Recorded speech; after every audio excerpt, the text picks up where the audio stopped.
Whoa, bro. Too much headbanging, danger for our lives here. I'm so happy we got Silver Scrapes. Welcome back, everyone, for the final game in this explosive series between Splyce and Team Vitality. A lot on the line, but I'm glad we just got to shake it out before we got into the last game. Yeah, my back pain is gone. I'm healthy now. I'm out of breath. Definitely see you shake it off. Yeah, it was very nice. But the question is, who will shake it off out of Team Vitality and Splyce, and who will get that third place, which is so crucial in the race for Worlds, in the race for Rift Rivals, because the winner will lock that in. So let's take a look back at Game 4 before we dive into the preview. Splyce, to me, felt like they got their dream comp, they got their dream game, they got to scale a little bit and pull the trigger when necessary. I mean, we just see Splyce pulling off the comfort picks. Honestly, like we see the return of Zac, we see Kassing on a range support, we see Kobe on a more scaling ADC, and then they just take over games and team fights if you don't punish them early, and that is kind of what happened in the game. And I'm gonna give credit where credit is due. We thought, will Vitality win this? Amazing sat in a cast room and said, you just wait. Come 20 minutes, come level 11, the game is over and Splyce will win it. Why are you so confident in Splyce's ability to close these games out cleanly? Simply because they have had so much experience into this mid and late game team fighting that they actually understand when they have those power spikes, and especially with the Lulu support, that can basically diminish the amount of CS lead that Vitality acquired, because Lulu, he buffs the AD carry, and you're going to have another item basically at that minute. And one thing I really want to point out in this game specifically is that even though the Splyce bottom lane was actually losing the lane super hard, they kind of found a way out of it by swapping to the top side and kind of neutralizing the game so they could get the scaling advantage they had in the Sivir and Lulu. Oh, Lulu. Okay, Lulu. Great point. So as we take a look at the Vitality huddle, let's take a look at the keys to victory in this final game. And amazing, you just touched on the Lulu, and you said, I want to see a ranged scaling support for Kassing. Now, can you give me 3 examples of those first, because I don't think I'm completely clear. I feel like you should tell us. All right. Lulu, I would say Janna is his comfort pick, but works. I don't know about the scaling per se, so I'm not the analyst here. Why are you putting me in this position? Amazing, tell me why. No, I really like Lulu, I really like Janna, because the thing is, if the enemy picks Karma, like this, there's a reason why this pick is not really being played in other regions, or why it's not being played even in EU, because the issue with that pick, if you don't abuse lane hard enough, you're legitimately going to fall behind at some point.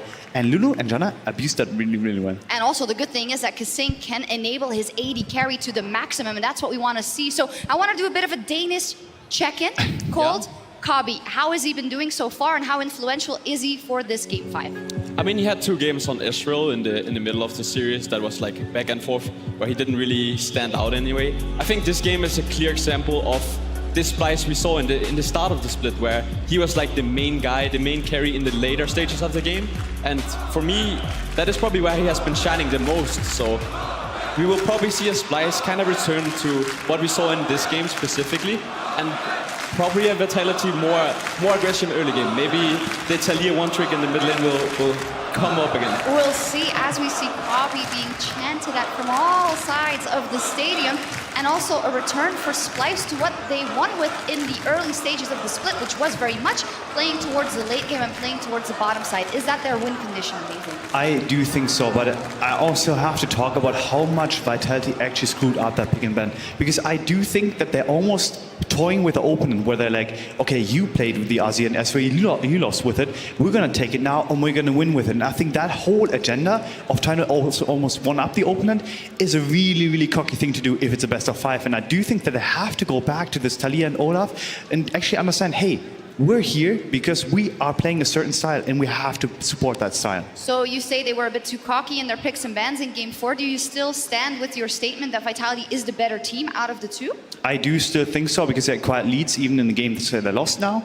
So I happen to think that they're going to pull it off and go 3-2. So I mean, I agree with Maurice, but what I would say is that we get to see the strengths of the 2 teams. We see Vitality's early game, we see Splyce more scaling, and I think that's going to come down to who is actually the better team, and that's what we're going to see in this Game 5. So I'm excited. I think you guys should be as well. Yes. It basically just, who is the better team today? I wasn't, but now I am because you told me to. No, just kidding. One other thing I want to bring up is a possible thing for Vitality we looked at coming into the series is Barons and Baron throws or objective throws in general, but it seems that they don't even get to that point, or it is so clear-cut that either team just takes it cleanly. So is that a plus for them, or is it bad that they're not in more skirmishes? I'm not quite sure right now, because for me it's kind of concerning for actually to see that they kind of break up earlier in the game and don't really get to these Nash situations besides in game 3 where they had the science set up and everything like that.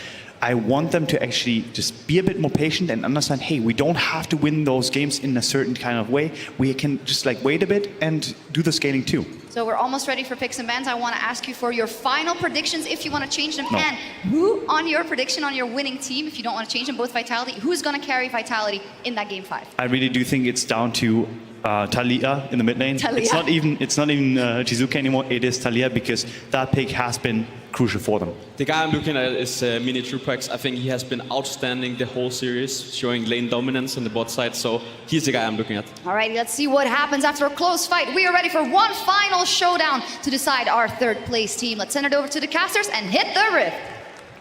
Thank you very much, Shocks. Game 5, both teams, 2 wins apiece.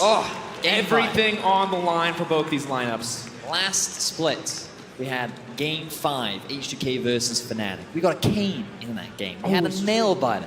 It was super exciting. And now we get another Game 5 in front of this fantastic Danish crowd. Another Kane. And another, probably another Sion and a Maybe a Taliyah. Taliyah if they're doing good. Maybe a Zac. Maybe not an Azir. Let's move away from that pick. I'm not a massive fan of how it's been able to perform this game, but Jets, we're jumping straight into draft.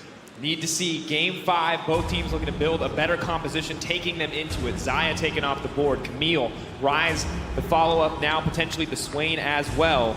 And blue side coming in for Team Vitality, red side once again for Team Splyce. All right, so far, the standard. Caitlyn ban from Splyce expected. Team Vitality have changed this last ban multiple times. They go back to banning Skarner.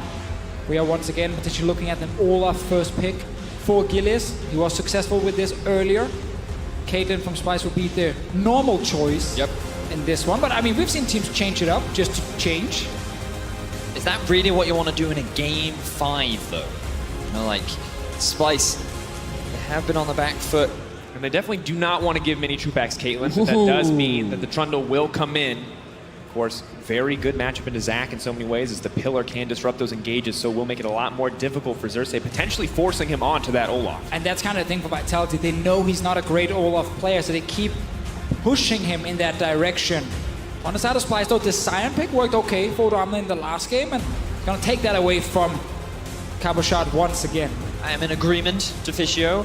Now, if you're Splyce, you could do what you did last game, just go for Zac on the next rotation. You could. Assume that Vitality is going to go for something like the Taliyah, and then get yourself the Zoe. And I must give a lot of credit to Niski. His Zoe has been great. I feel like he's had a great performance so far in this series. Really has stepped up coming into this third decider. He's looked good in both of his Zoe games, even Game 1, where the rest of his team was falling apart. He was the standout performer overall, but AD carry priority is now the name of the game for the Splyce lineup. They liked what their team looked like when Kavi was carrying. They want to try it again. Again, it's Splyce from earlier. It's about late game scaling. It's about Kabi being the big man they rely on. They saw the last game and said, you know what, we don't feel like Vitality can snowball hard enough against us anymore. Can still be a risky call because Taliyah is on the table for Jizuke. I think if he does not pick it here, Splyce should just ban it. Simply based on the difference we saw between Taliyah from Jizuke and Vitality and the Azir in the last game. Those walls were used so well to deny entrance to objectives that actually meant that this potential 50-50 smite never happened. And now they have to choose. Do they prioritize Jack Troll and his playmaking ability or the comfort pick of Jizuke? It is going to be Jack Troll. They can take away the Taliyah on the side of Splyce if they want to. What are they going to go for here? I also want to highlight Cassiopeia is there. Oh, it is. Such a big pick from Niski beforehand. The question is, do Splyce just want to get themselves a jungler now? Because if you think about the pool, they could force Splyce into a very awkward situation. You just look at some of the junglers available, Olaf, Zac, like Sejuani, Kha'Zix. Braum jungle. I guess because it's a Trundle, we could potentially see the Nidalee come out. You did talk about it earlier in the day. Now still, I would love to see Taliyah being banned away, but they might just go for double AD carry ban again because they've already picked Tristana for themselves. Cive was one of the picks that Mini Trupax found success on earlier. Ezreal, of course, in the last one. This Varus keeps getting banned in the second phase, despite Trubex not really showing it to us just yet. But it looks like Splyce are okay leaving Taliyah open, and if the Cassiopeia is there, that's probably going to be the answer. Zach actually taken off the board despite any kind of positive matchup the Trundle might have. What else are they going to take away? What else can they try to deny from Xerxes? Does the Olaf make the cut list too? You know, I'm feeling the Nidalee. I feel like that you could do a Zoe Nidalee, you'd have a really good poke siege comp, and then you'd be buffing up the Tristana as well. And look, Zoe Nidalee was so good against Vitality when Fnatic played it in game 1 of the semifinal series. It absolutely tore their team apart, all those pick options. If they ban Olaf, it might be to push him on Sejuani, which again, Trundle would love that. I think the Also more true. likely tank pick. On the side of Vitality, but Xerxes is the kind of guy who has pocket picks. And we don't know what he's been using in scrims. Maybe he's found success on the Nidalee or the Kayn, just to bring that up, because we did joke about it just before here. Olaf is still left open. Splyce can take it, despite it not being the greatest pick for Xerxes. It's Ivern. That's a pocket pick. Look, you're the one who brought it up, Deficio. Scaling, playing around Kabi. Kabi. The ultimate scaling jungler pick protects your 80 carry. And they seem to be okay giving Taliyah so they can pick Cassiopeia on the side of Niski. The option is there for them. Now, we might not see that mid lane gank, but it very much depends on what Team Vitality choose to do. We're going back to the Jinx. So, strong 2 versus 2 in favor of Vitality in the bottom lane. Will we see the Taliyah again? Expectations would be yes. Maybe we see something straight out of left field and they lock the Cassio in themselves. Have to find out what exactly the option is going to be. 10 seconds left. Vitality really taking their time here and debating. There it is again. Comfort pick coming in for Jizuke. Thought maybe they take away the Cassio here, but not looking to blind pick it. But if we get the Cassio for Niski, that late game is absolutely insane from Splyce's side. 2 great hyper carries, Ivern Braum signed to protect them as well, but they might be afraid that they need something to match a little bit more early on. I still think the Cassiopeia, based on how Niski played it earlier, makes the most sense.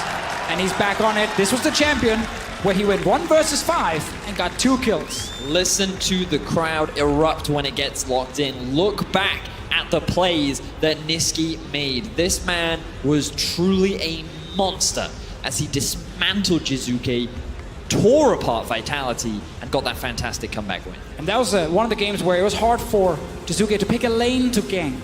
Now with Jinx and Thresh. We talked about this lane a little bit earlier in the pick and ban phase, how the hook into traps is a great setup for something like a Taliyah to jump down. There is a lot of CC to play around on the bottom side, and we know this Tristana is not going to do that much in the early lane.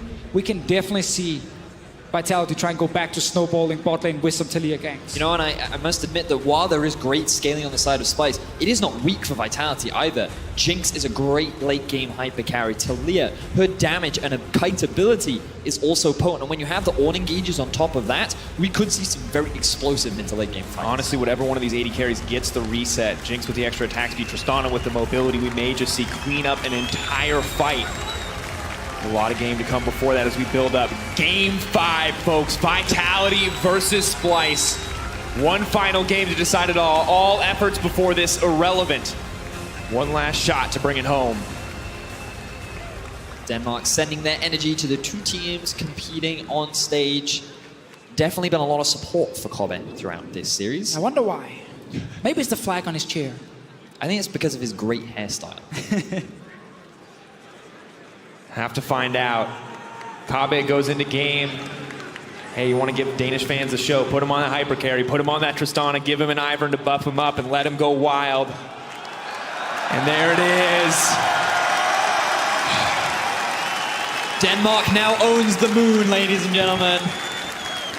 They're bringing it to the Summoner's Rift. Vitality versus Splyce. We're going into game 5. Now, the thing we got to remember is that Tristana game 1 from Cobbett, they went pretty aggro very early on into the game. They did. And it looked cool, but it didn't exactly develop into a lot. Now tell me, Vidius, what is the value of it looking cool? I mean, well, on stage for Kobe, he was like, yeah, look at me, I'm doing some cool stuff. But then he ended up being 0-2 in lane. I see. He ended up falling really far behind. He was like, he didn't even complete a full item when Mini True Packs had an Infinity Edge. Difficult road for sure, and you definitely cannot give up a single inch against either of these 80 carries if they get ahead. Is a similar story for Niski in the mid lane. High stakes here in the early game. Neither team wants to fall behind whatsoever. And especially with Niski getting Cassiopeia again. The champion he carried so hard on in game 2 against Jizuke, who's not had the cleanest series. VIT, you talked a lot about this in the last game, how there's great plays and really bad plays from him. The Taliyah, Vitality themselves apparently considered it a problem, which is why they picked Azir last game. And Yamato Cannon, in the coach interview, right after the pick and ban phase, said, yeah, we need to fix our problem in the mid lane. Jizuke is back on Taliyah now. There is no room for mistakes. He needs to be able to do well this game. Has to be very careful too, doing what he can to get the push pressure, but level 2 comes in for Niski. He is willing to burn that entire mana pool to shut him down. Now, one of the big issues for Ivern is that he also gets very low in the jungle. You have to wait for your passive to kind of channel up, and it's a great opportunity to just invade him, because you know that he will be these low levels until he can pick up those camps that he's prepped earlier on. Gilius, trying to take advantage of this, has already moved in, and because he has push in mid and in top, he has the support from his team as Odo now could be collapsed here. Has to flash out to safety, no flash burn in return, but a potential point of vulnerability now on the side of Splyce. Maybe they look to play around top side. Yeah, Xerxes called for his team to try and help him. Sadly for his team, them actually walking in to try and help on Ivern meant that there was a flash blown by Odo Amna on top side. He's already getting pushed in under the turret. Gilius, good start with the Trundle stealing away a buff, and Xerxes is back to farming, just like we saw last game. You can see him staying on that worked ground, wanting the extra movement speed so he can just get away from Niski in a hurry if he has to. Rough trade in the middle lane there for Jizuke, already being brought down to about 40% of his HP.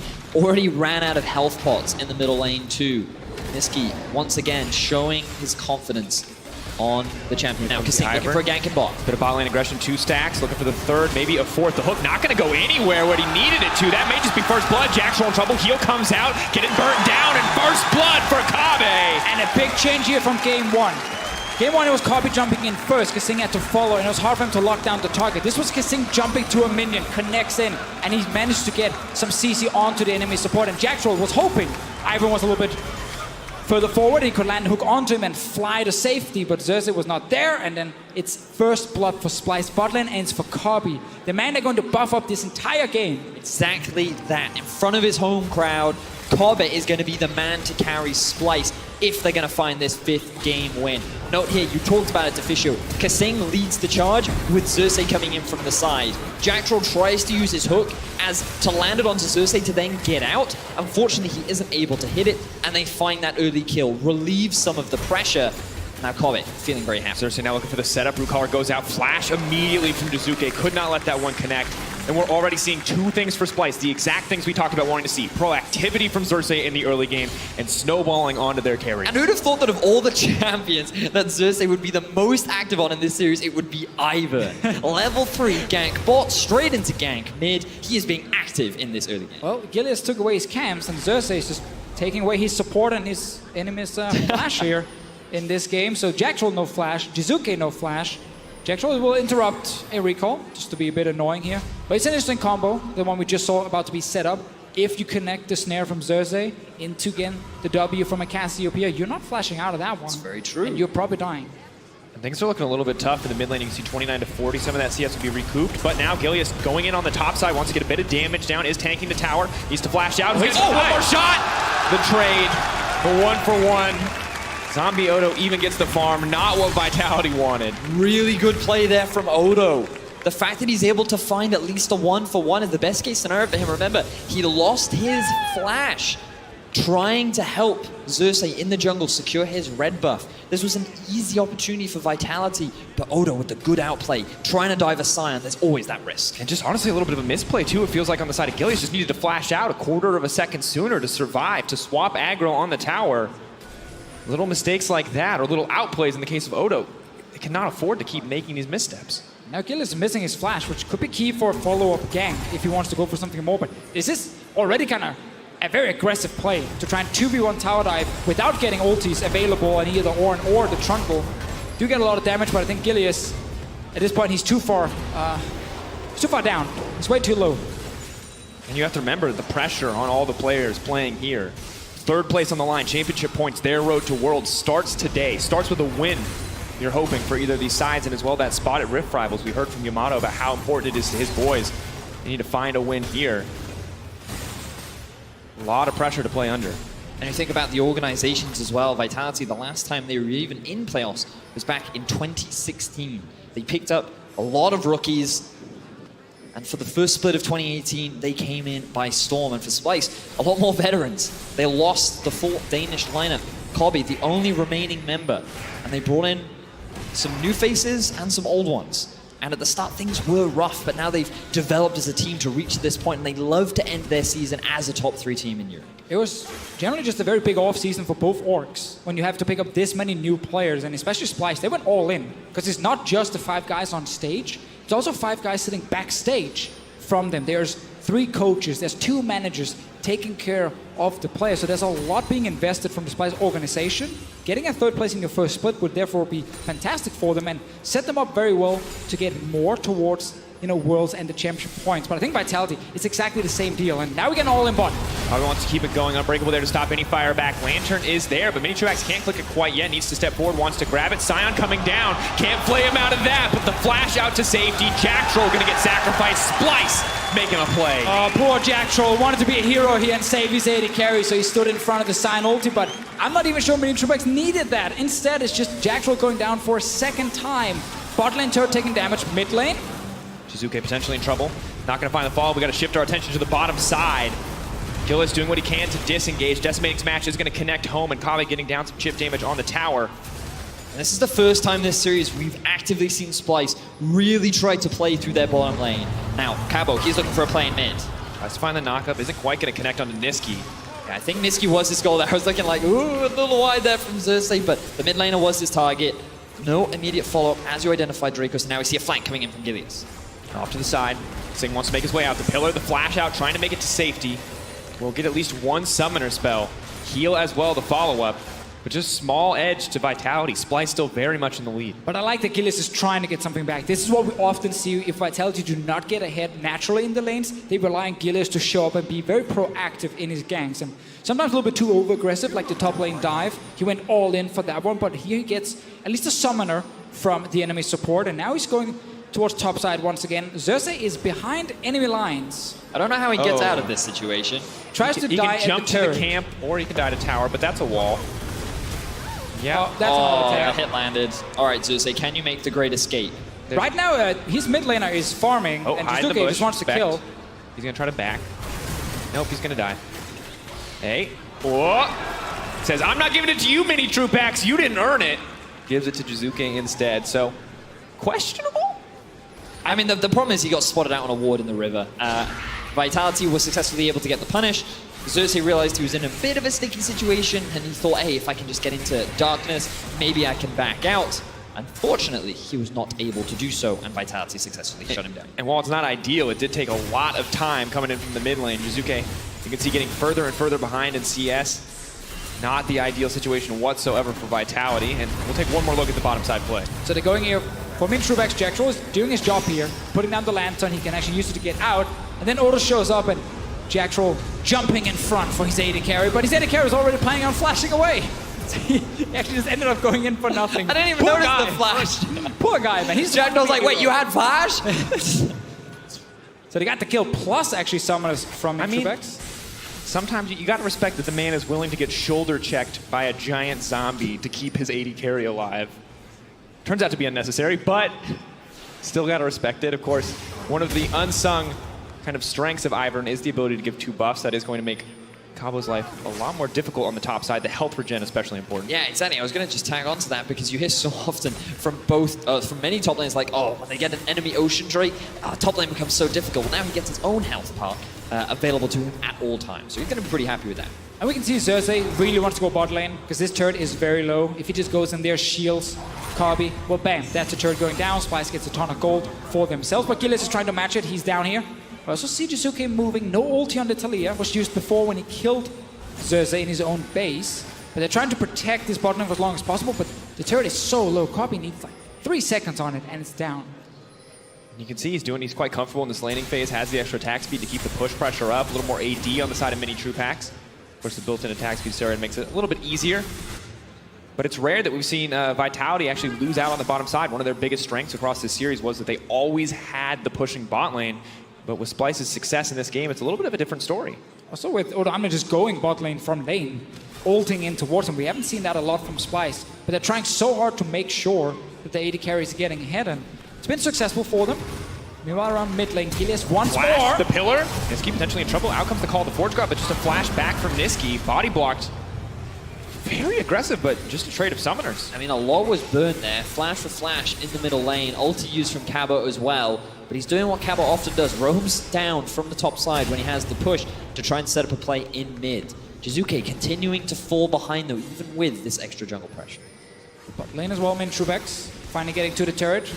Copy is on his way here to try and defend it. There's a ward behind Splyce that Odoamne can use to TP on. But they're pinging it. Vitality recognize that this is there, and you can see that Jack Troll is positioning just slightly up towards the river, so he has the lantern to take his AD to safety.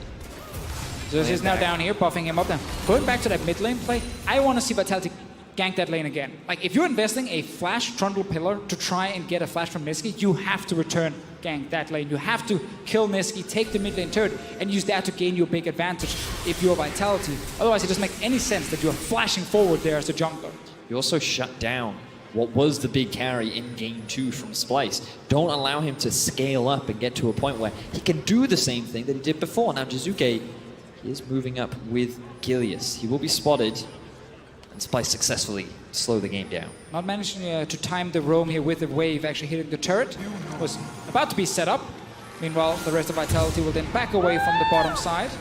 Blue buff to Niski. No one invading Xerxes this time around. And a bit of damage in the mid lane from Jizuke, who's trying to get control after he's been down in CS all game long.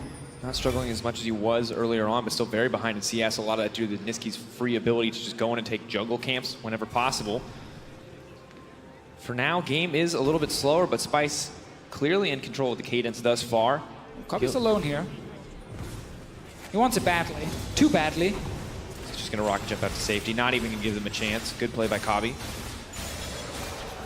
Don't know if he has enough gold yet to buy himself the Infinity Edge, so he probably wants to stay in lane a little bit longer. But something that we were discussing, like the play style of Splyce and their tendencies, and something we'll often see is Kasing will group up with this jungler to try and set up vision around the map, and they'll leave Kobe off in a side lane to just catch farm, and on Tristana, that's the perfect champion to enable him to do that, and that then allows Splyce to be able to challenge things like the Drake. Well, we should have seen an ult there from Kasing. Jizuke was tanking the Drake, and he had multiple members on his way. He could at least force the flash, but he didn't go for it. He saved it for a potential play in the bottom lane, and Splyce trying to regain control on the bottom side, while Mintrubex is trying his best here. 140 CS, he's been the best performing player on Vitality in this series, and they put him on this jinx. They're saying, we know your late game is going to be amazing, we think you can carry us, but also get some kills early against Kabi here and Kasing. But it's now Drake being started by just Niski. Xerxes joining him. Gilius is on the bottom side, could potentially look to contest. Hook does go wide, tries to get the predict, isn't going to find it. Dragon now set to fall. Xerxes going to be there to smite that one out. So advantage over the side of Splyce as they secure that one. Gilius though still pushing forward. Jack Troll on the front line with the CC. They do dodge out the ultimate, but it's TP for TP traded now. Looks like both are going to be canceled as Cabo and Odo continue their battle on the top side. Both teams are ready for a fight there. Only teleports were used off the back end, but Vitality recognizing, ooh, we need to disengage from this because that TP from behind us could be huge. Now they are in a position to set up a siege on this bot tier 1. Xerxes though, once again, doing what he's done so much this series, just matching Gilius, making sure that the numbers are always even. I would love to see Cabochard roam from mid. Oh, roam from top to mid. Use your ulti against the no flash Cassiopeia here, see if you can get that kill. I still think it's okay, they're also playing on bottom side because they have the jinx to kill the turret. That's where Xerxes is trying to defend. Xerxes top side now though, there's a chance for Vitality if they go back to bot lane. It kind of feels like though that Vitality don't have a clear idea of what they want to do. They have a lot of options available and they're just constantly swapping between all these different things, you know, because their bottom lane falls behind at first, so then they try to make a play up top. Oh no, Gilius ends up dying 1v1 to Odoamne, then they try and force a play mid and now they're not going back, and it feels like Vitality make these plays, but then they aren't following up on the things that they initially set up. Oh, Hook does connect, aren't going to find the follow-up on the bottom side. You can see the bottom lane a lot closer. They had originally been indicated. Who's going at bot lane again? It's the same comes. play we saw earlier. Now let's see if Xerxes is actually on the wrong side of the map. to fully commit to a 5-man play bot side. He's currently killing his red buff. Good ward, though, comes in from the side of Vitality. They see Sion get in the brush. They know that they just have to back off and play safe. Ivern now moving down. It's a similar story. Cabo is on the way. Maybe Vitality look for the full-on 5v5. They know what is coming. They've now seen Odoamne. Tower potentially in trouble. Gilius is going to throw down the pillar. Can't steal away the tanky stats. In comes the Talia on the backside. Jizuke, though, doesn't quite make it into the middle of the team. Jack Troll flays back. That's the follow-up immediately. Cabo is there for the follow-up. Odoamne, the member, in trouble, but neither side getting anything. Jizuke utilizing his ultimate to get to bot lane first. Niski and Xerxes can't really contribute, so it is Odoamne and Kasing that are forced to flash out of that situation. Love the response there from Vitality, responding and reacting to what Splyce tried to do. But still, Splyce a little bit weird there to see the move to bot lane when Xerxes was actually top side. They're trying to defend his turret here. Vitality trying to push it in. Jizuke is still coming. Get a bit lower. Ulti comes out from the Kasing. The immediate follow-up, but not going to connect. Lantern brings it home to safety. Cabo going to now make it out. Odoamne, the member, in trouble. Is just going to get deleted immediately by the ulti from Jinx, but no follow-up on the side of Splyce. Niski, though, on the way, ready to look for a fight. Has to be careful. Can't walk into a hook. Vitality playing this part here much better than Splyce. Good ward to spot Odoamne, knowing they have plenty of time to react. Force the flash first from Sion, and then on the return play here, the moment Odoamne goes forward, nice lantern from Jack Troll, and then they can actually kill the Sion. So Vitality managed to at least defend for a bit, but this turret is still so low, and it will eventually just die. Have to be willing to give that one up. You can see this will give Splyce a slight gold advantage. First tower, first blood, actually. Going to go in their favor. Good thing to have in this game thus far, but actually 3-3 in the kill score, and this is a pretty good play coming in from Vitality. But here Jizuke should just stay with his team if they're actually going for the turret. He's coming now to join a potential fight, and this is one of the reasons Splyce could actually engage, kill the minion wave, and despite it being Odoamne dying, it's Splyce remaining in the lane to kill the turret here. A little bit of a mixed call from Vitality's side as well with Jizuke and where he was supposed to go.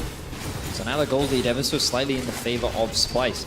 They'll likely equalize that as Vitality look to trade towers unless Kasing here can interrupt. But given how low the tower is, I feel like that it is simply a matter of time before Vitality secure it for themselves. And despite everything else, actually a slight gold advantage coming in. Dukabe on the bottom side. You can see the difference there, the Kerchi shard. Just 500 gold in his favor, courtesy of that extra assist and the early tower. So we'll let him get just a little bit faster those key item spikes. Seraph's completed for both mid laners. Look across the board, and of course Ivern with the standard support itemization coming through. Duke has to be careful though. He's still very strong at this point in the game. You can see not too deterred by Gilius. All the CC missing right there. Everyone else are walking away, but it feels like a game with both AD carries trying the hardest to get as farmed as possible, and both teams are trying to make sure the AD carry doesn't fall behind. Everyone is around bottom side. These team fights are going to be pretty exciting. Guys, I'm looking at the scaling on both sides. We're pretty hyped about how the team fights will be played off, and I feel like execution is going to be a big thing. Oh, Jizuke! Jizuke trying to make a play for the team, but he's in the middle of no man's land. That is not at all what he needs. The flash out, still going to get knocked down. Jizuke, the wild card of this series. But why? I don't know, Deficio! That's a brawl right there. He jumps right into him. Also getting surprised that Xerxes bot lane, especially been sitting bot lane all game long, and Jizuke jumps headfirst into Splyce, hoping he can make a big play, but no one could really help him. When we see the replay, we can see what the thought process there was for him. There must have been a reason for why he thinks that play is safe, and maybe it was just a lack of information, not recognizing there were 3 members of Splyce there ready to punish him. But let's have a look at how the minimap is. So he should be aware, but I mean, yeah, the minion wave is nowhere near the tower yet. He just goes way too early on it. And that's the thing, even if it's a 1v2, nice one at the end, getting the kill, but even if it's 1v2 and Ivern is not there, there's still no minion wave. There's no one helping him. Yeah. At first, yeah, he might be able to walk out with the lantern then, but then he's spent his ulti on jumping in, getting chunked to then walk out. So that play from Jizuke, it feels like he really wants to force something. Him and Gilius have been trying to flash forward aggressive ultis, and Splyce has been able to kind of respond every single time. And in game 1, it was Splyce who were over-eager to force, and Vitality were the team that were there to punish. That's what led to their such a confident snowball win. And now in this game, Vitality, the ones overplaying their hand, going for some of these greedier options, and Splyce just happy to pick up the extra gold. Looking at some of the items that have been completed now. 2 item spikes hit for both Cobbett and Mini Trupax. It's going to be a big deal. Same look at the mid laners. Niski finished the Seraphs along with Jizuke. And And that Leandries is coming in relatively soon. And it's very big for Vitality that Mintrupak's been able to do well once again, getting a ton of farm, matching what's happening on the other side for Copy, because we're looking at him. It's not going to be Jizuke solo carrying this game whatsoever. It's going to be on that AD carry. Gilius, Caboshot, and Jaxroll there to try and set it up for Mintrupaks. They just need him in a good position where he can deal enough damage to win you the team fight. Gonna be difficult though. There's so many tools on the side of Splyce to mitigate what he can do. The Daisy to disrupt him in team fights, the Unbreakable from the Braum to stop that damage from hitting home onto Kabe or the other backline members. Now we're 21 minutes into the game. Game 5. We've had the Silver Scrapes, guys. We're in the third place decider. Both these teams have shown so much good stuff throughout the series, and it's always come down to this single moment, one fight, one decision that has resulted in the huge swing in either side. And given how even it is between these two teams right now, we are simply waiting for that play. Who will make the overextension? Who will go for the outplay? Have to wonder, where's the edge gonna come from? Ivern getting closer to building more support itemization to make sure that Kabe is unkillable in the fights to come. Is it Vitality who have to just keep trying to make these plays? We know the fights are going to be who can kill the tanks first. Oh, for sure. Because obviously on the side of Splyce, there's not a lot of members who can actually dive onto Mintrupaks and just kill him. And that's why Trundle ult can also be huge. Because if you Trundle ult onto Odoamne and you hook him in with Jacktroll, you box him, you buy so much time for Mintrupaks to hit this tank with reduced armor and MR. That might be enough for him to actually kill the front line of Splyce, and then it's Vitality with the advantage. This Ornn ulti can also be so big at interrupting, especially things like Cassiopeia, that's standing still and dealing damage. So while Vitality, with their, especially their Talia pick in the mid lane, were looking to make more plays early, they have tools to kill the enemy front line in late game fights. Look at the minimap. Niski is top lane, Odoamne is bot. They're both running up through the river. Kasing go for the engage. Oh, wanted to knock him out of the lantern, but isn't going to find the path. Jacktroll could just be the sacrificial lamb here as Splyce find the engage that they're looking for. Mintrupaks so far untouched, is hitting home onto Kabe. May just be able to get the reset. Oh! The shutdown! Jinx now looking for the pop-off. Getting excited. Niski, can he turn it back? It doesn't look like it. Oh, Yes! He gets the shutdown. Cabo does not have the tools necessary to kill it. It is all on Nizuki to try to bring this one home. Kasing wants to keep the fight going. It is a brutal back and forth for both sides. Who is going to die next? Niski is so low, but the shields are there from Xerxes if they can just find it. Not quite enough. Raptors aggroed. Kasing gonna make it out to safety. Niski healing up and the fight will stop. What an epic team fight. We knew they were going to be exciting, and it delivers. 3 for 2 in favor of Splyce. So close. A single decision could have swung that fight either way. This replay is going to be insane. Like, great start from Splyce. Kasing tried to make the big play with the engage. Probably trying to catch Mintrupaks in the lantern as well when he was flying back to his team. And it looked like Splyce had it. But as we highlighted, they can't get to the enemy AD carry. Yep. And Mintrupaks, he just sat back there. We can see it once we get the fight, how he can destroy Splyce's lineup. And that Ornn ulti in the fight too was just so monumental. It set up so perfectly for Mintrupaks to get the double kill, start swinging the fight in their favor, and then somehow Niski, he's the guy that makes the play. He's the one that gives that slight edge over to Splyce. The gold is still so even, gents. This game could still go either way. And we see Niski and Kabe, no sums left. Same story for Mintrupaks. Jizuke still has the flash. Maybe this is an edge, but we can look back one more time at exactly how this went down. So he wants to flash in and see if he can land the ulti also onto Mintrupaks. And now it's a great start. They kill Gilius instantly. They take down Jacktroll, but look at Mintrupaks on the Jinx at the bottom. He's untouched, deals so much extra damage. Great ulti from him. He kills Kabe, who ended up in the front line. Now it looks like he's gonna carry. But when it turns around, Niski's damage. Oh my words. The sidesteps from Niski, dodging everything, and even being able to get the kill. He saw the pentakill. He saw it in his eyes. My Let word. it go right through his fingers. Niski firing back, not letting his team out of the game yet. But you want to know who the carry was of Vitality? We've said Jinx a lot of times. Now let the numbers tell you. But isn't this so... I don't know the word is. It's just, it's so great to watch when Fascinating. Trupax has been such a big carry for Vitality this series. The best performing player so far. And Niski is the guy that's been stepping up for Splyce. A dude that had so much criticism during the regular season. Coming into this third place decider, he has been having a fantastic game. He has been the most reliable carry so far for the Splyce team, and it is all about which one of those two players can carry harder for their organizations. And honestly, these small gold advantages not meaningful. Ultimately, it's the fights. Which AD carry is allowed to auto-attack untouched? And for Vitality, you have to be concerned because it's not just Niski or not just Kabi you have to be afraid of. It's Niski as well. Of course, and I think Kabi in the last one here made a mistake, ended up in the front line, so he could actually die. But he will learn for the next one. We hope. Who knows? Otherwise, Min Trubex will kill him. Yeah. Have to respect the Ornn ulti. Can't afford to get caught out as a Tristana. You're the one with the safety tools. All right, lads, Baron is up and available. Thinking of Baron taking speed, you kind of have to give the slight edge to Splyce, given that it is Cassio. Oh, Gilius, he's out of position. You're looking for it. Now throwing the pillar up, has used the ulti, will keep him alive for a little bit longer, but he goes right into the Baron pit. He can't get it because the miasma. The Lantern is there! Will manage to make it out. Gilius still going down. Kabo now looking for the turn. Can they get the follow-up on this fight?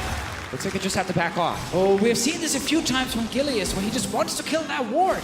He goes forward, he wants to clear the vision, and then Splyce uses it to force a fight. The ultimate trap card against Gilius. Every time he goes in, Splyce is there to punish. Now there is no jungler like Hook lands. Does land, so does the Root Caller. They're starting to fire back. Mini Trupax remains untouched. Daisy will get taken out. Redemption used as well. Low health bar for Jack Troll. He's not going to be able to heal up too much. Splyce now looking to set this up. Look at how quickly this Baron goes down. Knockup is going to be there. They're now looking to turn the fight in their favor. Mini Trupax is off to the side. He's not with the rest of the team. This is not the fight that Vitality wanted.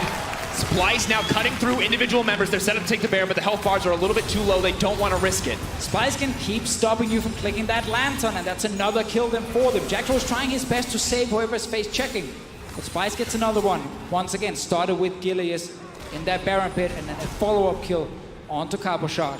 Ooh, this is a great game. We're only 28 minutes into the game. There's still so much more fighting left to be had. The gold is still or incredibly not, right? even. One or single not. five-man ace, you get Baron, and this game gets pretty easy to end. But I feel like Trupax is doing such a great job for Vitality, and this is where we see Gilius The wards, the out of bait. position. He thinks that he's safe. I don't even know why he thinks he's safe. But here, look at the power of the miasma. He's still just stuck in it. He can't click the lantern. Oh, the Root Caller as well from Cersei to just make things even worse. But it's this problem where the mid lane is not being pushed by Vitality, and then Gilius is walking in anyway behind the enemy lines to try and kill a ward. This is just a follow-up. Miasma is down, he can't get out. They get another kill, and it's all actually set up by the jungler of Vitality himself. So Gilius Flash will now be ready for the next one.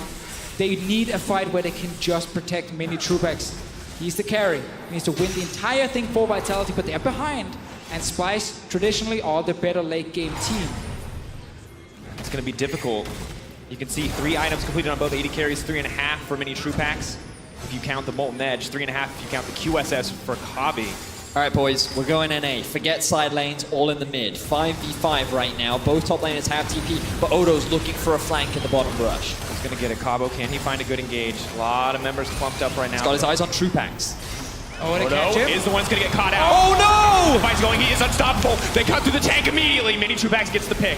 Is that going to be enough to give them any greater advantage? It is so big though, they can go towards the Baron. They still have Ornn ulti if they want to force a fight there.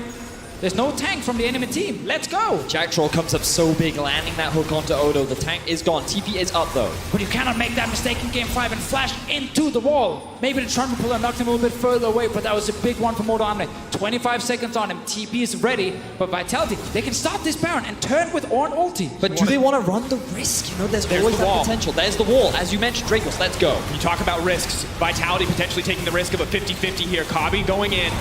Cersei looking for it. Can they find the engage? Who are they going to catch out? Bromgate with the body block. Is the damage there for the rest of the team? Mini Trupax is backing off. Splyce are splitting it up. The Baron attempt has gone south for Vitality. They're not going to get this. Splyce are just stalling. If they can just poke Vitality down, they still have TP on Odo Amne, ready to rejoin the fight. We've seen this a few times from Vitality where it's a split call of Baron. Do they want to finish it? Then you use Talia Wall to block them from getting in. Or do you want to fight? Then don't use the Talia Wall. Let them walk towards you and instantly engage with Ornn ulti. But they ended up trying to do both things at once and got nothing out of it except for losing multiple towers in the mid lane. They look towards the Baron again though. They're pinging it. Look at Splyce. They're going to the bottom lane. Vitality, they might be able to rush it down if they started. Just about a 4K deficit standing against Vitality if they want to get this. They have control over the pit, as you mentioned, and it looks like they are going to start it up. It's now or never. Seemingly appropriate that this entire series could come down to a 50-50 smite. Gilius' chance for redemption. Odoamne's on the bottom side of the map. Xerxes ready to go over the wall and into that pit if he needs to. Oh, this is so tense right now. Hook lands! Look at the follow-up. Niski now immediately flashing out to safety. They want to turn this back. VIT is alive and well. The Zeke's Harbinger up and ticking, but he gets zoned out of the fight by Odoamne. Now they're on the retreat. The lead forward for Kabe. He wants the reset, but he can't quite get another auto attack. Trupac still on the backside and backing off. Splyce in control of the pit. They could look to start the Baron. But look at how low Jizuke is. One of the main damage dealers on Vitality is not primed and ready for fight. Splyce, they have the numbers advantage. They're the ones who control. There's still 10 seconds on that ulti from Jizuke. He can't just rush back towards the Baron. Mini Trubak's full HP, staying around. Splyce did not start the Baron yet. Now they're starting it, poking it down. Let's see what happens here. Ornn ulti is ready. It's gonna be huge. Trupac catch them in the pinch. Oh, Gilius! And they get Gilius is gonna get cut down. The ulti comes out. Good Ornn ulti on the backside though, but there's no follow-up. Mini Trupac has to be careful. Cannot step too far forward. It will stop the Baron though. Oh my word, neither team wants to overcommit. Splyce though still feel confident. They're moving back. They have Odo to tank up the Baron. 4 members of Vitality still alive, not in a position to contest right now. But this AD carry on the side of Vitality still being alive, still poking with the long-range rockets. That is tough for Splyce to deal with. They have to be Weaver's careful. Wall available. They could look to split up the team here. Oof, so tense. Neither team wants to take the risk. Everyone disengages. Everyone take a sigh of relief. Splyce, they still hold the gold lead, but Baron goes to no one. And we talked about these games coming down to a single play. Neither team willing to be the one that gives up that single play that throws a game 5 away. Everything's so close. Individual picks going in the favor of Splyce repeatedly, but never enough for them to get a greater lead. This is after the initial fight. Gilius tries to face check with his team. Easy for Splyce to kill him. And now rest of Vitality forced them out, but we need to go straight back to live because there's more stuff happening around the Baron. It's Splyce moving in first. Oh, Trupac just went back to base. They're starting it. AD carry's not here. I mean, Trupac is gone. May just be enough for them to get it. It could just come down to the 50-50. Gilius has no smite. If he wants to move to that pit, he's going doesn't to have flash. Odoamne blocking off the rest of the team. Splyce are laser focused on that Baron, and they're going to get it. Baron dropping in their favor. Vitality desperate to get something back. Cabo, will he find the turn on the engage? Body block comes through. Jack Troll on the backside. Mini Trupac scooping the rest of the team, but there's Kabe on the side. He's got to get one. Instantly sniped out. Odo will be traded back. There's the Lantern as well, but now it's Mini Trupac stuck with the Scion. Is going to be able to make it out courtesy of the Unraveled Earth, but they have to be careful. Daisy is on the hunt. Vitality are backing off. Splyce still with the Baron up. They're going to retreat. 1-for-1 trade, but Baron to Splyce. Mini Trupac was back in base. He tried to rush to the Baron in time, but it was too late. Great call from Splyce to secure the big objective. 7k gold lead on their side. They're already pushing towards this top lane turret. So big for Splyce. They are so close to securing that win, getting those ever so crucial championship points, securing their spots at Rift Rivals, and making their way to being a top team here in Europe. Splyce on the road to a 3-2 finish if they can keep this going. Of course, if you look back at this, Kabe getting an excellent pick off to the side here. Good patience. If this bush had been warded, he could have died immediately. Yeah, but he's just hiding there, and poor Gilius. I feel like he's been a punching bag all game long. Whenever he first picks Trundle, it's hard for him to have enough impact. Yes. Compared to what we normally see from Vitality. Olaf was available too, the champion that's given Vitality so much success in the series. They decided not to go for. They wanted to take Xerxes off that pick. It actually just feels like Vitality made changes just to make changes, not because the other things weren't working. They were 2-1 up. They looked great in the first game and the third game. They could have just continued to do exactly that. But they're like, no, game 4, Azir comes in, Israel comes in. The Azir definitely didn't work for Jizuke. They will go back to the Talia, but it's then the Trundle again. And that's not working for Gilius. And it's too late for them to make any more changes. We've already heard Silver Scrapes. We are in game 5. Splyce have a 7,000 gold lead, and they have their eyes on the Nexus. I still want to highlight that despite the big goal lead for Splyce, there's enough items on Mini Trupac to carry. If Splyce overextends, goes too far, Mini Trupac gets the first kill, and he goes crazy, and he will take down the rest of Splyce. So there's always that comeback potential for Vitality, just based on the Portuguese AD carry. But it's about finding that right fight for Vitality, which so far they have not been able to do, aside from that one in the mid lane, where they got the turnaround onto Splyce, when Trupac and Jizuke were not at threat from the 2 big carries from Splyce. Those 2 carries getting all the kills on the side of Splyce. Now moving through the jungle, hunting, looking for these picks, clearing out the vision, making sure that they have sole control over the bottom side of the map. Vitality have to be careful here. Tier 2 tower in their sights, not a lot that Vitality can do to contest. They're going to step forward anyway, maybe hoping to get a little bit of poke damage down. Just a single auto attack, their only prize in that exchange. Pressure continues to mount. 8K gold advantage for Splyce. Triple Cloud Drake. They can move through these lanes in an instant. Vitality, if they're going to look for a fight, they have to be incredibly decisive or it will turn against them immediately. Just look at the control that Splyce have over the bot side. Vitality doing their best to answer. Ooh, Hook so very close to landing. But so far, nothing. Xerxes reminding Vitality that while he may be playing a friend of the jungle, he is no friend of yours. Doing a great job of pushing in towards Vitality's base. You're going to get a pay raise for that one. You could have just left it silent and just cracked on, but... Casual thumbs up from your co-casters as you continue on your eloquent point there, Vitius. But of course, we've talked about stakes a lot, and I mean, everything was on the line in this game, and now as it comes to it, everything is on the line for Vitality in this next play. If they make one more fumble, it feels like Splyce will probably just end the game. That's always the problem when you fall this far behind. But as long as you can get back through an AD carry, there is hope for Vitality. Splyce with the triple Cloud Drake, and of course on 8-5 when it actually gives you movement speed in combat. Very valuable on champions like Cassiopeia, who constantly needs to dodge around. Very good against things like Ornn ulti, where you need to be able to move out in time before it actually hits you. So this Cloud Drake ends up adding a lot of value for Splyce, despite it not being, let's say, triple Infernal, which is normally what you want to get for pure late game scaling. Yeah, I mean, the Cassio, when out of combat, is at 470 movement speed, and it only drops to 432 when actually in combat. So it's like, that's one speedy snake. Kind of removes the playmaking potential from Jack Troll. Yeah. Because trying to land hooks against like really fast moving targets, It's too slippery, slide. it's very hard. Very difficult place to be. It does seem rather fitting, though, that as we get later in the game, that all of Vitality's hope rests on the shoulders of Mini Trupax. All season we said, Jizuke. He is the guy that's making things happen on the team. He is the guy that's bringing home the wins for them. And so when their backs are against the wall, when they're in Game 5, third place on the line, everything on Mini Trupax in the fights to come. It's going to be exciting. Baron now spawns in a minute 45. This will be it. The determining objective to solidify whether Vitality can come back into the game or if Splyce will close it out. Odoamne gets blocked out.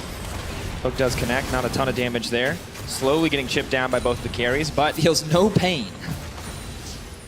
The Warmugs will just regen him up as well. Splyce putting a lot of deep vision down towards the top side of Vitality's map.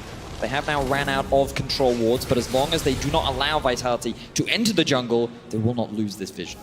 and you can see Vitality just so clearly still on the back foot. Daisy being brought up. They have the banner of command as well. They want to siege down this tower. And there's just not enough members here to stop it. They may get the tower uncontested. Yeah, Jinx showed bot lane. You're against Tristana. She will kill your turret in 2 seconds. Vitality now stepping forward. Pillar does go in, but really not the turn that they wanted whatsoever. Kabi leaps forward for a cheeky auto. But Jackal taking a third of his health. Have to be careful. Kabi taking a lot of damage. That's the late game crits we were talking about with mini Trupax. Exactly. Kabi's job is to not walk in range of the Jinx. Yes. Because then he dies in 2 shots. Has to just kill the front line of Vitality. Gilius is not being able to do anything, so he's always going to be an easy target for them. Cabochard might be the next one to fall. He thinks Braum here, the surprise pick in some ways of this series. In fact, he's just played so many range supports. In this game here, has been doing well in the team fights, and that's what they need from him. He just be a wall right in front of his carries, and that ulti, if he can actually get it on to someone like Mintruba, can stop his DPS, that could be huge for Splyce. A perfect unbreakable as well. The wall there to stop any follow-up damage would be everything for the team. Not just the ulti and the CC for the disengage, but we've seen Cabo be similarly crucial in the fights. If he can hit the rest of the team, but the flank is there. Baron now respawning. You hear the trademark cry. Niski now leaping forward, looking for a little bit more. The damage has come down. Gilius has to go back to safety. Kabi now on the push forward. Both teams retreating. Neither side able to grab a kill quite yet, but clearly favored to Splyce in the end. Enemy jungler now very low. Jizuke down to 30% as well on his side. Very tough situation for Splyce to be in. He's engaged. Have to back off. Odoamne could get taken out before he even gets the chance to ulti. Mini Trupax, not even the chance to heal. There is the hourglass to bring it home. Kabe not going to leap forward, not going to risk anything into the face of Mini Trupax. The exhaust has been used. Kasing incredibly low. Both sides actually going to be backing off, but Splyce backing into that Baron pit knowing they have control. That is so unbelievable that Odo stays alive with a stopwatch that he's held onto 40 minutes into the game. Really cool setup here from Splyce. They have 5 members. The ulti is about to come back up on the side of Odo Wamne, looking for an opportunity, but they're just running top. They want the inhib now. They know Splyce sitting with 5 members against 4 on Vitality. Now actually they might go back. They're waiting to see what Vitality's doing. Are they leaving the mid lane? Are they going towards a potential Elder Drake that's spawning in 8 seconds? They're splitting them. They're not hesitating at all in their calls. They know that Vitality might hesitate, might send a member back to stop the push. Vitality are still here and they're still strong. Gilius with no flash available. If he wants to steal this one, he's gonna have to get into the pit. Yet another Baron dropping in favor of Splyce. And now Elder Drake is alive. They can go straight towards it here, stop Vitality from actually starting it. TP is up and available for Cabo. He has just respawned. He is TPing into the middle lane. I feel like this is Vitality saying they want to fight. Truepack steps forward. Gilius looks to throw down the pillar. Kasing just leaps right back out, but the hook does connect. Gets to safety. Mikhail's there for him. Team now backing up. Kabi actually got caught! The flash out immediately. Beautiful play comes in from Kabi to save his life. Knockback on the engage. Niski could be the one in trouble. Does use the hourglass. Many Truepack's waiting for an opportunity to get in, but multiple flashes burn. Vitality definitely getting the edge in this fight, but the inhibitor is dropping. Now look at the members of Splyce. They're still pretty healthy. They might just look to run down mid as Vitality try to contest for this Elder. Remember Vitality, no Drakes on their side. Look at mid, look at top.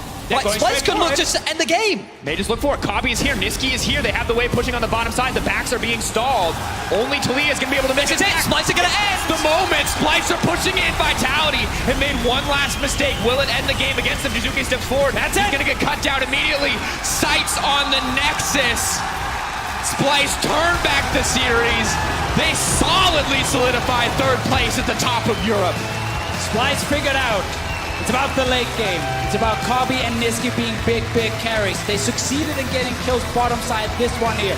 They controlled the mid game and Vitality did try to get back. But too many times do they overstep, they get punished. Splyce's shot calling proved to be better here in the last game. What a fantastic series. All the way to game 5. So many back and forths. Such a tense final game where there was so much dancing around the Baron. Splyce stuck to their style. They played the better team fights. And Corbin secures himself such a big win in his home country. Just a beautiful performance for this team. The story of their split, the struggles at the start, the reliance on scaling. They've proven that they can swap styles, that they can come back in these best-of-5 scenarios, adjust their draft, do what it takes to find the wins when the pressure is on. Yeah, it's crazy to think that game 1 was a very one-sided win for Vitality. A few good moments for Splyce, and that was it. Vitality took full control, but they bounced back. And we saw them actually now, towards the end, find the correct playstyle for them. It was not to put Xerxes on the super standard, aggressive early game junglers. It was Iron, it was Zac. Those kind of picks ended up being big for him, and Niski and Kabi then became the 2 big carries. But on his side of Vitality, you gotta feel bad for especially Mini Truepax, because he tried his hardest to carry that last game. It was so fun to watch. The crowd chants for Corbett as Splyce secure themselves 3rd place. They will lock in a spot at Rift Rivals later in the year as well. Also, those valuable championship points that will contribute so much. There you go, pride of Denmark right there in this series. The crowd could not have asked for a better win for a Danish player. And while a lot of praise does need to be given to Corbett, Niski alongside him, the 2 big carries for Splyce. This team has made so much development, and when it mattered most, those 2 were able to step up and bring Splyce their 5th game win. Remember to hit us up at LO Esports on Twitter to vote for your player of the series. A lot of different options available. Niski, Kabi, Xerxes. Let us know who you choose. Bit of a crushing best-of-5 there for Mini Truepax. He did so much work. He played so well. They relied on him as the main carry, and he got close. But in the end, the shot call and the team play of Splyce ended up being better. Absolutely. Well, as we close out the series over in the NALCS, their third place match between Echo Fox and Clutch Gaming is about to start on Twitch TV/Riot Games. Here in Copenhagen, we'll be joined by Kasing in the EULCS post-game lobby, and that's going to be on twitch.tv/EULCS. If you're on YouTube, you do not need to change. If you're on Twitch, change now to revel in this moment to enjoy the victory alongside Splyce. What a great 5-game series. Very enjoyable to watch. Loved all the different things that we saw. Very much enjoyed the cast on the day, chaps. Oh, yeah. A lot of fun. Really disliked it. No one cares what you think. But that was it. Splyce securing themselves third place. We're now just setting up for an interview on stage, as you just highlighted to Dracos. We get to hear what Kobe has to say. I want to hear from the man himself. See the rest of the team ushered off the stage. The sole focus of today's win. And yeah, he needs his, it's a little chilly. He needs a coat. Perfect attire. Best kind of outfit ever. The Danish flag. Man, people were ready. There you go. Lots of Kabe fans in the audience. So much great support. And this is only day 1. Still got day 2. Fnatic versus G2 coming up tomorrow. That's going to be an interesting final. It's going to be very exciting. Can't wait to see it. Of course, the last few moments, making sure both Niski and Kabe are ready. Got to give the carry duo their justice. Well, for more on Splyce's win, let's head over to the main stage where Lore is ready with Kabe and Niski.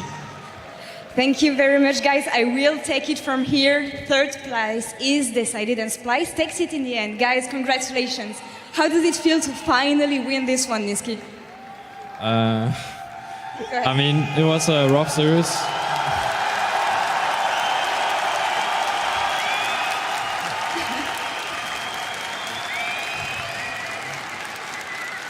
So it was a pretty rough series, very back and forth.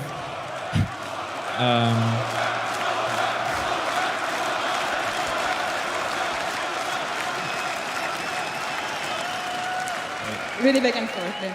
Huh? Really back and forth. Yeah, I don't know, this series was so weird.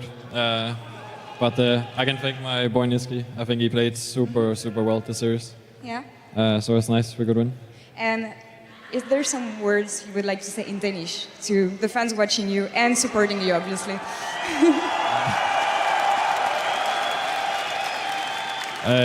Mange tusind tak. Jeg havde slet ikke forventet, at der ville være så meget opbakning omkring mig og Splyce, så tusind tak for det.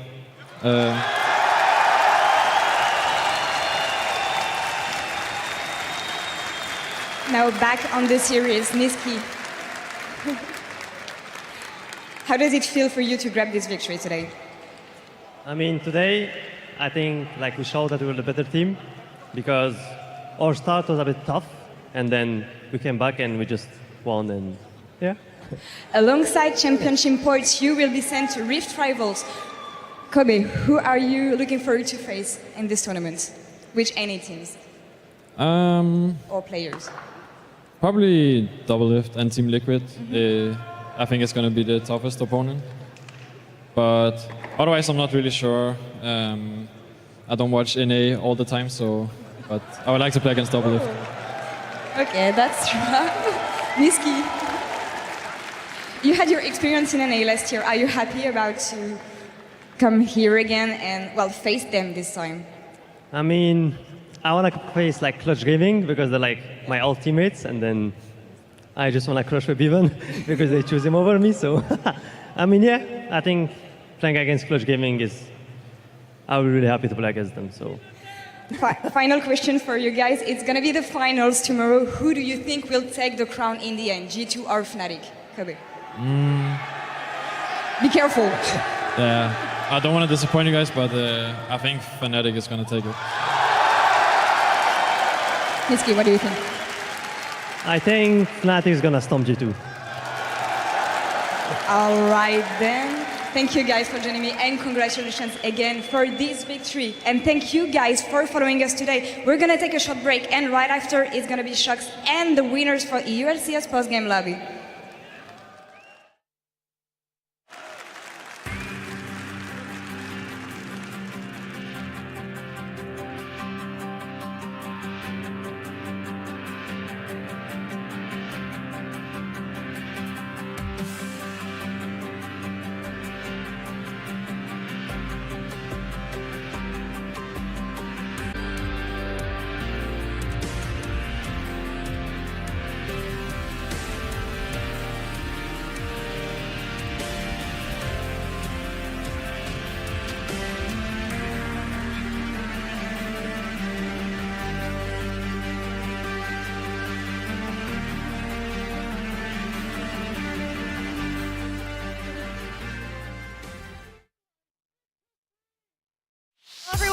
welcome to the EU LCS post-game lobby as we close out our first day here in Copenhagen. I'm Shox, joined by Cold, Quickshot, and Kasing from the victorious Splyce. Congratulations, first up, and I'd like to get your first reaction. One moment in the game where you thought I'm going to win. Not the rest of the 40 minutes. There were other games, of course, Okay. but you Yeah. know, this one was bad the most. Well, we'll get to talk about the games and the specifics in just a bit, but Kasing, I don't know if you remember or if you noticed, but at the beginning of the day, Quickshot had the honorable task of introducing the members on the different teams, and he